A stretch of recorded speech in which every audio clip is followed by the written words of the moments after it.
লিল আলামিন কে নবী মুহাম্মদুর রাসূলুল্লাহ সাল্লাল্লাহু আলাইহি ওয়াসাল্লাতু সালাম কে রহমত হিসাবে প্রেরণ করেছেন।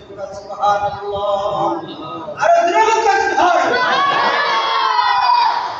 রহমত হিসাবে আমি দুনিয়ায় নবীকে নবীকে প্রেরণ করেছি। কে বলেছেন? আল্লাহ। কে বলেছেন? আল্লাহ। আল্লাহর নবী রহমাতুল লিল আলামিন বিদায়ী উচ্চের ভাষণে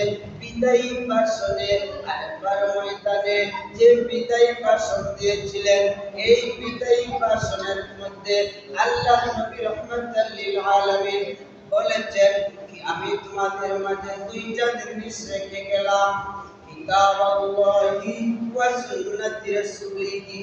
আমি দুইটা জিনিস রেখে গেলাম, আমার সুন্নাত হাদিস শরীফ এবং কিতাবাল্লাহি কুরআন শরীফ।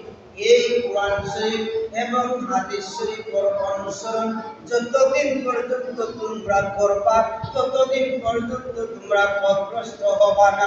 সুবহানাল্লাহ। আল্লাহ ঘোষণা করেন قد جاءكم من الله نور وكتاب مبين। এই আয়াতের আলোকে হযরত ইবনে আব্বাস রাদিয়াল্লাহু তাআলা আনহু তার তাফসীরের মধ্যে লেখেন قد جاءكم رسولنا محمد সাল্লাল্লাহু আলাইহি ওয়াসাল্লাম। নিশ্চয়ই আল্লাহর পক্ষ থেকে আমাদের রাসূল মুহাম্মদ রাসূলুল্লাহ সাল্লাল্লাহু আলাইহি ওয়াসাল্লাম তাশরীফ এনেছেন। সুবহানাল্লাহ।